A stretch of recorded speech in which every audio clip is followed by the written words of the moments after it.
This is an expensive exhaust, and that is the cheapest SuperTruck. And today, we're gonna make it better. Why modify an old pickup truck, you may wonder? Well, this isn't just a regular truck. In 2009, Ford introduced the first SVT Raptor, and it would go on to change the truck market as we know it. The Raptor was essentially a trophy truck for the road, with longer travel suspension, big tires, and most importantly, a big, powerful V8. As the years have gone on though, the Raptor has evolved. And now they're powered by a twin-turbo V6, which is a great engine, but it just doesn't sound like a Raptor should. And now, for some reason, you can pick up an early Raptor for very cheap. This one was actually the cheapest when I convinced my friend and editor Will to buy it for just $15,000. That may sound expensive for an old truck, but these were $70,000 new, so that's some big savings. I honestly think these old ones are way better than the new ones. But with ours being the cheapest, it needs some modification and love in order to truly be better. And the first modification to make it better is an exhaust. First step is to test the old exhaust and see how it sounds. We've already done the hard part of getting it in here and I'm too lazy to turn it around. I think we'll be okay with the fumes with the door open. Fire her up, brother.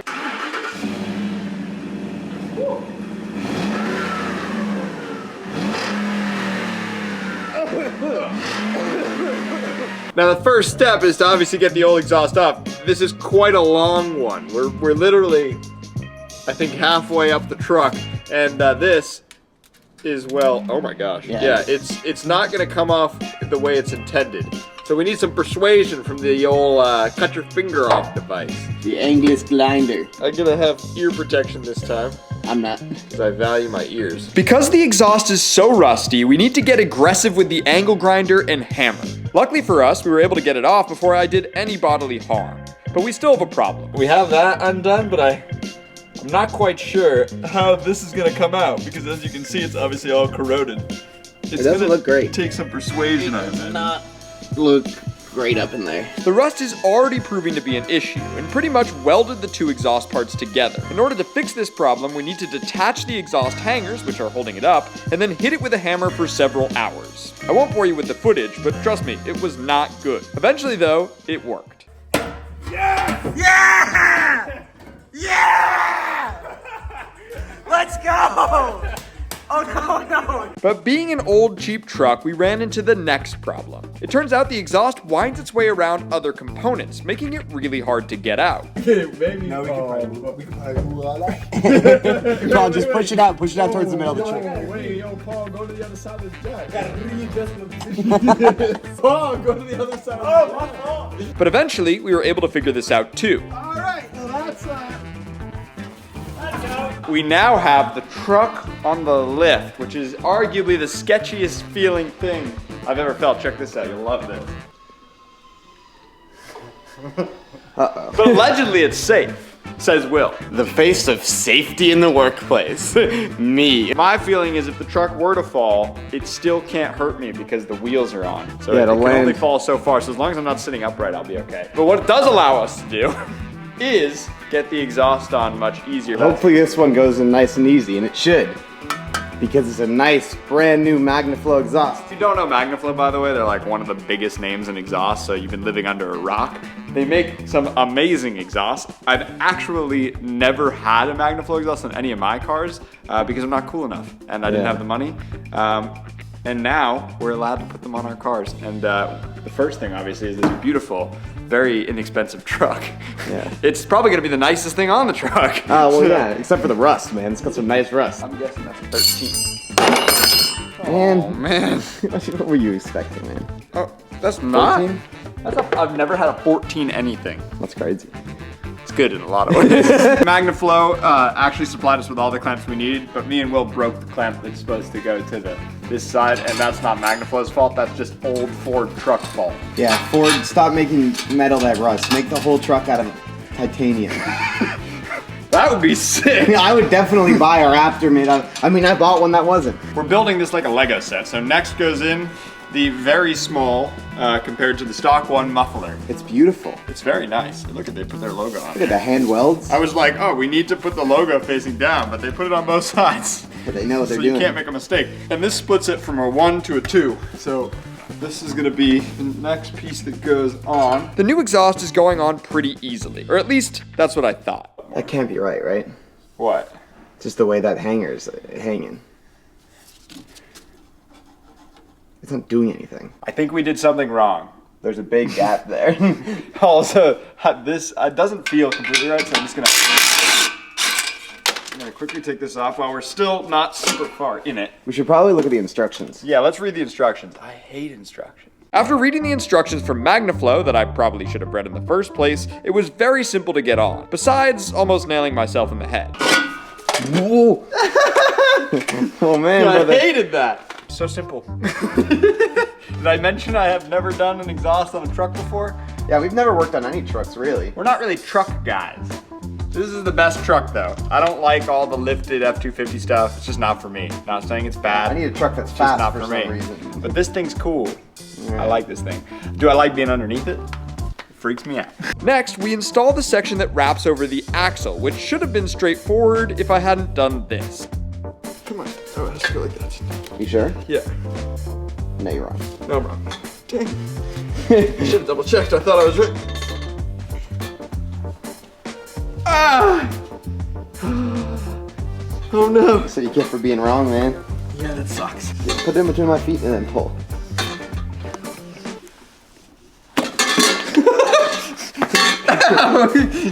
Oh. Alright, so this way, right? You're putting it back on the same way, man. With that back on correctly, it again went incredibly smooth. This exhaust is all just clamps, making the install as simple as tightening them down, as long as you actually read the directions. It's not going nowhere. Easy enough. I'll be right back with the last segment. Bro, Killing it, piece man. of cake. The next part, though, I don't think will be a piece of cake. It's exhaust related, and I'm scared. Yeah, but shout out MagnaFlow for making a great system. I hope it sounds as well as it installs, man, because that's fire. After messing up on all the other parts, it's time for the final piece of the exhaust, which luckily for me was the easiest of them all. Exhaust on. I've only gotten slightly dirty from it, but I'm excited to hear how it sounds. But before we hear how it sounds, I think we need to fix something else while we have it on the lift. Yes. And that's the power steering. This thing makes an absolutely heinous sound, and it's also dropped gallons of power steering fluid on the ground, and I don't think there is any more. And before we drive it and see how the exhaust sounds, that is something that we need to address, and I'm terrified because I'll show you why I'm terrified. The problem is, the power steering pump has decided to completely obliterate itself. Yeah, that is all, it's everywhere. I can't show you literally all of it, but it's literally everywhere. It's covering every square inch of everything, and that's gonna make it really hard to find where it's coming from. In order to even get to the power steering pump, we need to take off a few under trays, which should help us get a better view of what's going on. All this that you see is all fluid. The fluid has found its way onto literally every part of the car. That's the high pressure power steering line, and there's like I can give the pump a little spin. Oh yeah, no, there's no fluid in the pump. The pump's fried then. In order to confirm that the leak is coming from the power steering pump, Will is gonna blow into the line, and if it comes out of the pump rather than the lines, we know it has to be from there. Well, see, there Oh, a lot of It's leaking, it's leaking. a lot of stuff came out from. Man, you got some, yeah, wait, we have compressed air, Will. That was such a good idea. With that confirmed, we can now start trying to get the pump itself out. The only issue is it's in the worst spot imaginable. It's tough to get from the underside of the truck or the top, meaning we need to get creative with the tools we have, which can sometimes lead to a sketchy situation.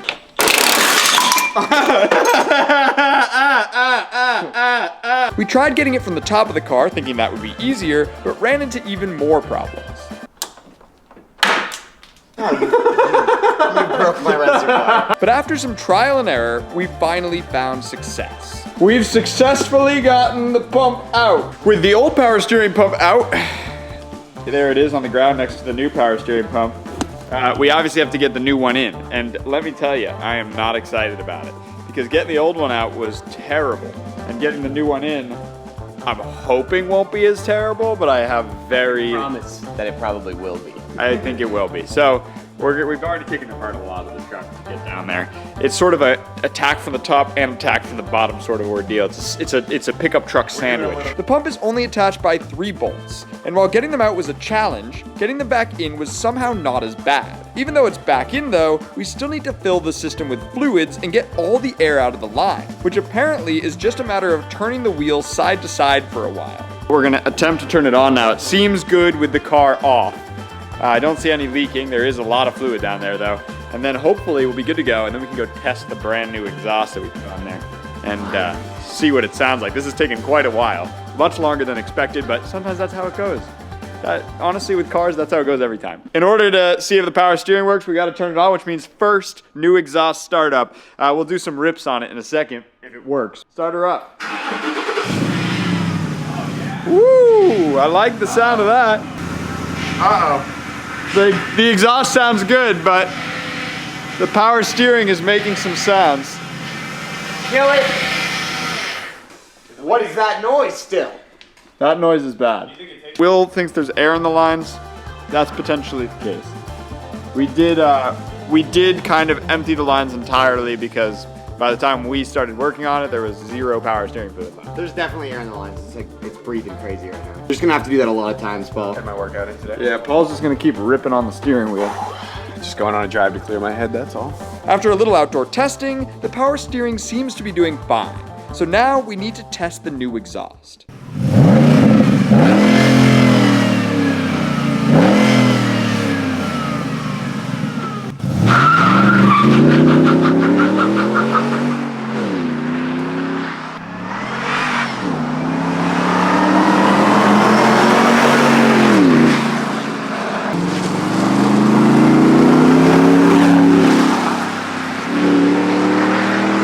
That's sick. Subscribe to the channel. We got a lot more content coming soon. I feel pretty safe back here.